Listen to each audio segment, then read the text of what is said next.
Welcome back to another video. আজকে যে আমরা ফাংশনটা শিখবো সেটার নাম হচ্ছে কন্ডিশনাল ফরম্যাটিং। কন্ডিশনাল ফরম্যাটিং যেটা নামেই আছে, যে কন্ডিশন, কিছু আমার পার্টিকুলার কন্ডিশন দেওয়া থাকবে, সেটার ভিত্তিতে আমাকে ডেটাটা আমার সর্ট করতে হবে, বা আমার যেটা রিকোয়ারমেন্ট সেটা ওই ডেটাটা থেকে ওই কন্ডিশনটা যেন মেনটেন করে আমাকে বার করতে হবে। ঠিক আছে? তো কন্ডিশনাল ফরম্যাটিং কোথায় থাকে? এই যে হোম যে রিবনটা আছে, ঠিক আছে, এটার আন্ডারে থাকে কন্ডিশনাল ফরম্যাটিং, এই যে এই জায়গাটা। ঠিক আছে? তো এটা তোমাকে কিছু কন্ডিশন দিতে হবে, যে যার ভিত্তিতে তোমাকে ওই এক্সেল তোমার পার্টিকুলার ওই ডেটাগুলো দেখিয়ে দেবে যে তুমি কোন শর্ত, মানে কোন শর্তে ডেটাটা চাইছো। ঠিক আছে? যেমন এখানে আমি ধরো দুটো কন্ডিশন এখানে যেমন কোয়েশ্চেনে আছে, যে find the companies with revenues per quarter less than 40,000। ঠিক আছে? তো আমাকেই যে এখানে কোম্পানি আছে, এখানে এতগুলো কোম্পানি আছে, তো চারটে কোয়ার্টারের, হ্যাঁ, আমার রেভিনিউ দেওয়া আছে যে এত টাকা এদের সেলস হয়েছে। ঠিক আছে? তো এর মধ্যে থেকে আমাকে বার করতে হবে যে কাদের 40,000 টাকার কম সেলস হয়েছে। ঠিক আছে? তো আমি যদি এখন একটা একটা করে দেখতে বসি, তাহলে তো মানে সারা দিন চলে যাবে আমার বার করতে। কিন্তু আমরা সেভাবে কাজ করব না। ঠিক আছে? আমরা কাজ করব স্মার্ট ওয়েতে। তো এখানে আমি কিভাবে বার করতে পারি? ঠিক আছে, আমাদের এখানে হেল্প করবে কন্ডিশনাল ফরম্যাটিং, যে আমার এইখানে কন্ডিশনটা দেওয়া আছে যে কার সেলস 40,000 টাকার কম পার কোয়ার্টার। ঠিক আছে?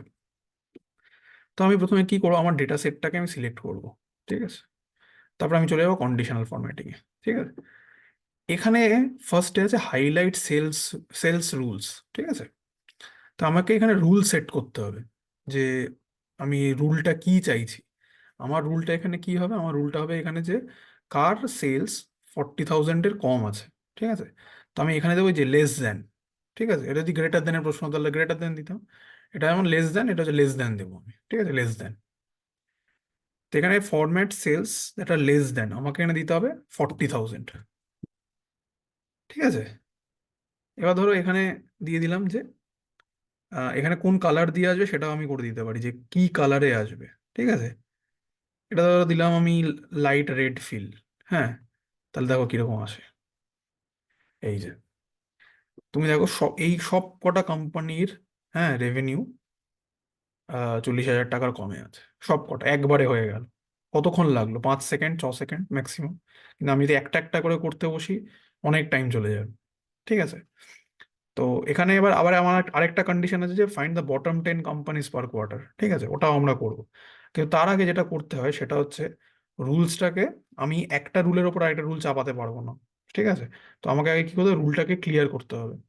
যে কন্ডিশনাল ফরম্যাটিং এ কি, এই যে এখানে ক্লিয়ার রুলস। ঠিক আছে? ক্লিয়ার রুলস ফ্রম সিলেক্টেড সেলসও করতে পারো, এন্টায়ার শিটও করতে পারো। আমি এন্টায়ার শিট করছি, একই ব্যাপার। হ্যাঁ, তো এখানে আর কোনো রুল, এখানে কোনো শর্ত আর দেওয়া নেই। ঠিক আছে? ওই জন্য কিছু হাইলাইটেড নেই। তো আমার সিলেক্টেড আছে অলরেডি আমার ডেটা সেট। এবার এখানে কোয়েশ্চেনটা সেকেন্ড যেটা আছে, সেটা যে find the bottom 10 companies per quarter. ঠিক আছে? কোন কোম্পানিগুলো বটম 10-এ আছে কোয়ার্টারের সেলস অনুযায়ী। ঠিক আছে? আবার কন্ডিশনাল ফরম্যাটিং এখানে, এই যেখানে যে টপ বটম রুলস, আমার চাই বটম 10 আইটেমস। হ্যাঁ, যে কোন আহ, কোন সেলস গুলো একদম বটমে আছে এই ডেটা সেটের পুরো। তো এবার একটা একটা করে যদি আমি বার করতে যাই, এখানে তো কোনো তুমি পার্টিকুলার পার্টিকুলার কোনো রেঞ্জ নেই, যে এটা এটার কম বা এটা এটার বেশি। এটা তো আমরা জানি না। আমাদের আমাদের লোয়েস্টটা খুঁজতে হবে। তো একটা একটা করে আমাদের লিখতে গেলে অনেক টাইম চলে যাবে। তো আমরা ওরকম করবো না, আমরা 5-6 সেকেন্ডের মধ্যে আনসার বার করে দেবো। তো এখানে যে এটা হবে বটম 10 আইটেমস। ঠিক আছে? এখানে ধরো আবার মানে অলরেডি হাইলাইটেড দেখাচ্ছে যে এটাই বটম 10টা, তুমি দেখে নিতে পারো। ঠিক আছে? এখানে 10টা, এখানে যদি 11টা দাও 11টা হবে। মানে ধরো 20টা, মানে কোন কোম্পানি 10টা যেটা আছে, এটা আরো আরো তুমি বাড়াতে পারো, সেটা নিয়ে কোনো অসুবিধা নেই। তো এটা তুমি চেঞ্জও করতে পারো। এটা ধরো আমি গ্রিন ফিল দিলাম, হ্যাঁ, উইথ ডার্ক গ্রিন টেক্সট, তো এটা চেঞ্জ হয়ে যায়, গ্রিন হয়ে যায়। এই যে এটা দেখাচ্ছে, দেখো আমার বটম 10টা revenue figure, company wise, quarter wise. ঠিক আছে? 5-6 সেকেন্ডে আমরা বার করে দিলাম। আবার যেটা করতে হবে সেটা হচ্ছে রুল ক্লিয়ার করতে হয়। Clear rules from entire sheet. ঠিক আছে? এবার ধরো তুমি নিজস্ব একটা, এটা ধরো হয়ে গেল, তুমি ধরো নিজস্ব রুল বানাতে চাও। ঠিক আছে? যে আমি এরকম ভাবে আমি ডেটাটাকে চাই আমার। ঠিক আছে? আচ্ছা, তার আগে বলে দিই, এইগুলো অনেক রকমের ডেটা বার্সও আছে। ঠিক আছে? এখানেও ওই একটা আহ, মানে যে ডেটা একটা একটা রেঞ্জ অটোমেটিক্যালি এক্সেল ক্যালকুলেট করে নেয়, যে কোন ডেটাটা অ্যাভারেজ মোটামুটি থাকছে, কোনটা অ্যাভারেজের কম, কোনটা অ্যাভারেজের বেশি। তো ওইভাবে বারগুলো ওইভাবে ফিল্ড হয়, ঠিক আছে। নানা রকম কালার আছে, কালার দিয়ে ফিল করতে পারো, হ্যাঁ এরকম আছে। এইভাবে তুমি ডেটা সর্টিং করতে পারো। কালার স্কেলস হয়, 3-4 রকমের কালার হয়, সেখানে ইন্ডিকেট করো অনেক রকম। আইকন সেটস হয়, এখানে শুধু আহ, অনেক রকমের ওই আইকনস থাকে, হ্যাঁ এখানে যেমন আপ ডাউন, হ্যাঁ ইয়েলোটা হচ্ছে অ্যাভারেজ, ঠিক আছে। যেটা গ্রিন সেটা হচ্ছে অ্যাভারেজের উপরে, যেটা রেড সেটা হচ্ছে অ্যাভারেজের নিচে, হ্যাঁ, তো এরকম অনেক অনেক রকমের ইন্ডিকেশনস থাকে। তো এখানে যেমন আছে নিউ রুল, ঠিক আছে। এখানে নিউ রুল মানে হচ্ছে তুমি রুল ক্রিয়েট করতে পারবে নিজস্ব, ঠিক আছে। এবার ধরো আমি একটা ডেটা চাইছি, যে একটা রুল যেটা মানে যেটা আমাকে সেলস দেখাও বিটুইন 35,000 to 50,000, ঠিক আছে। আমার এরকম একটা রুল আমরা সেট করবো। তো নিউ রুলে আমায় যেতে হবে, ঠিক আছে।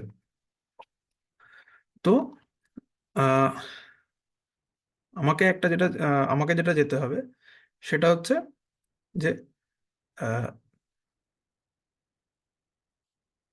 এখানে, ঠিক আছে, format only cells that content, ঠিক আছে। কারণ আমি দুটো ভ্যালুর মধ্যে যেহেতু আমি করছি, তো আমাকে বিটুইন ব্যাপারটা দিতে হবে, ঠিক আছে, বিটুইন। কারণ আমি চাইছি 35,000 থেকে 50,000-এর মধ্যে, ঠিক আছে। তো আমি যদি এখানে দিই যে আমার 35,000 আর 50,000, ঠিক আছে। আর সেই ডেটাগুলো, হ্যাঁ, আমার হাইলাইটেড হয়ে যাবে অরেঞ্জ কালার দিয়ে, ঠিক আছে। ওকে করলাম। এবার আমি ওকে করলাম, এই যে এই কয়েকটা সেল আছে আমার, তুমি চাইলে দেখে নিতে পারো যে 35,000 to 50,000-এর মধ্যে এই সেলগুলোই আছে। তুমি ম্যানুয়ালিও দেখে নিতে পারো, কোনো অসুবিধা নেই, এইগুলোই পাবে। তো এইগুলো যদি আমি একটা একটা করে ম্যানুয়ালি করতে চাই, অনেক টাইম চলে যাবে। তো অত টাইম আমরা পাবো না কখন। তো আমাদের শর্টকাট মেথডে আমাদের এফেক্টিভলি কাজ করতে হবে, ঠিক আছে। তো আবার সেই একই জিনিস, রুলস ক্লিয়ার করে দেবে। ওটা এরকম ভাবে তুমি অনেক রকমের রুলস বানাতে পারো, ঠিক আছে। আহ, যা যা ইচ্ছা করতে পারো। এখানে ধরো তুমি বললে greater than 80,000-এর আমাকে সেলস দেখাও, যা ইচ্ছা তুমি করতে পারো। এখানে তুমি এই ডেটা সেট পার্টিকুলার যে যা যে জিনিস আছে, যেগুলো এই কন্ডিশনগুলো ফিট করবে, হ্যাঁ। এখন এরকম যদি একটা রুল বানাও যে 1 লাখ টাকার বেশি সেলস দেখাও, 1 লাখ টাকা ডেটাই তো নেই, তো কোনো কিছু দেখাবে না। তো এই ডেটা ওয়াইজ আমাকে কন্ডিশনস গুলো সেট করতে হবে, ঠিক আছে। আমরা আরবিট্রারিলি যে কোনো ডেটা সেট আমরা যে কোনো কন্ডিশন আমরা দিতে পারি না এখানে, ঠিক আছে। তো এটা একটু টেকনিক্যাল, এটা একটু প্র্যাকটিস করার ব্যাপার আছে। তো প্র্যাকটিস করে আমাকে সবাই জানাও যে কমেন্ট সেকশনে যে কোথায় অসুবিধা হচ্ছে, I will help you out, ঠিক আছে। তো make sure you like, share and subscribe this video, and thank you for watching.